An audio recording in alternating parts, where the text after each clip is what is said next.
Je suis Stéphanie Auzou-Bordenave, je suis maître de conférence Sorbonne Université depuis 1998. Anciennement, donc c'est Université Paris 6, Sorbonne Université depuis quelques années. Et je suis affectée pour ma recherche ici à la station marine de Concarneau depuis 2004. Donc voilà, j'ai une formation de biologiste marin. J'ai fait un DEA à l'UPMC donc à l'époque, une thèse au Muséum national d'histoire naturelle dans les années 90, on va dire 95. J'ai été recrutée ATER, donc attachée temporaire d'enseignement et de recherche à l'université Paris 6, Sorbonne Université en 97, puis nommée maître de conférence en 1998.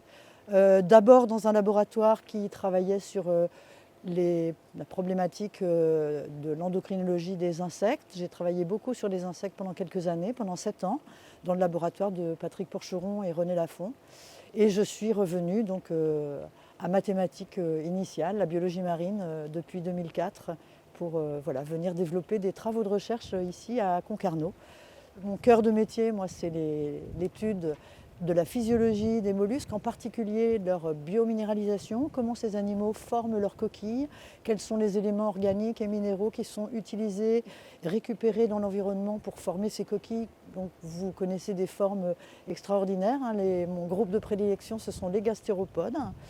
Et depuis, ces recherches ont évolué et je travaille beaucoup donc, sur les réponses physiologiques et les réponses au stress de ces animaux, avec un modèle emblématique de la région Bretagne, qui est l'ormeau.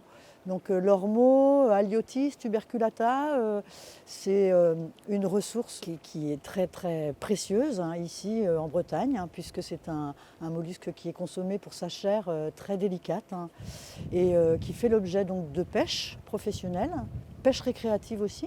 Il y a beaucoup de personnes qui vont à marée basse récolter les ormeaux, et puis également d'aquaculture. Donc on travaille en collaboration avec une ferme d'ormeaux qui est basée en Nord Finistère et qui s'appelle France Aliotis, avec qui je travaille depuis 2005.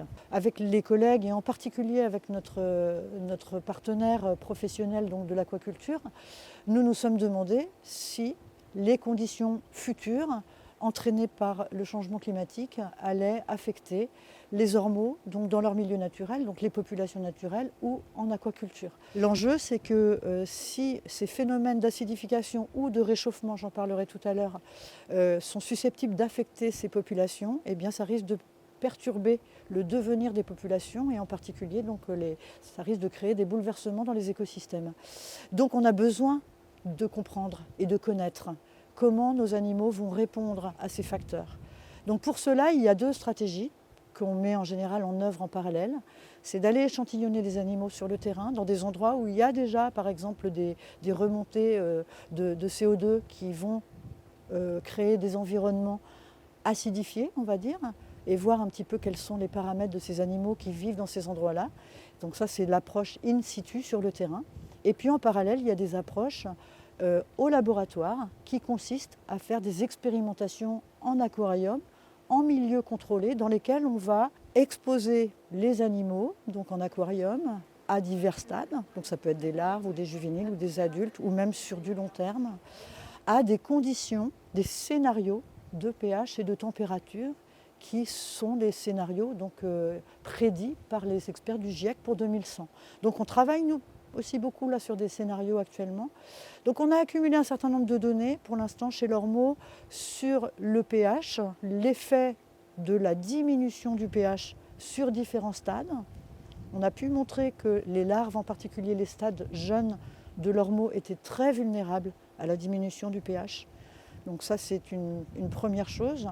Et la diminution du pH, l'acidification va affecter le développement des larves, va affecter sur tous les stades le développement de la coquille, donc la calcification. Donc ça va entraîner une plus grande fragilisation des animaux. Donc si cette coquille devient plus fragile, ces animaux vont être plus sensibles à la prédation, par exemple, en milieu naturel, ils vont être plus vulnérables. Actuellement, on s'intéresse beaucoup. On a un jeune qui a fait son post-doctorat avec nous, qui a terminé il y a 2 ans, qui a fait une première expérience sur les effets combinés. Parce que le pH, en fait, n'est pas tout seul, vous l'avez compris, vous savez qu'il y a la problématique acidification, mais on a une grosse problématique aussi de réchauffement climatique. La température est un facteur très important qui est susceptible de moduler le pH. D'accord ? Là, on essaye de travailler ces deux facteurs en combinaison, ce qui n'est pas toujours facile en laboratoire, parce que ça nécessite beaucoup d'aquariums, beaucoup de réplications, etc. Mais c'est possible. Et on a déjà effectué donc une expérience sur les larves. Et là, dans le cadre d'une thèse qui a démarré donc en octobre 2022, sur les effets combinés pH-température sur les ormeaux, donc c'est des ormeaux des jeunes adultes. Et on essaye de tester une hypothèse, parce qu'on nous demande aussi de voir s'il y a des solutions. Comment est-ce que dans l'avenir on va pouvoir atténuer ces effets ? Est-ce qu'il est possible éventuellement de diminuer les effets du pH, des effets délétères du pH ou de la température ? Donc on va tester dans cette thèse une hypothèse nouvelle, enfin nouvelle, ça a déjà été fait sur d'autres modèles, mais en tout cas pas sur notre ormeau local.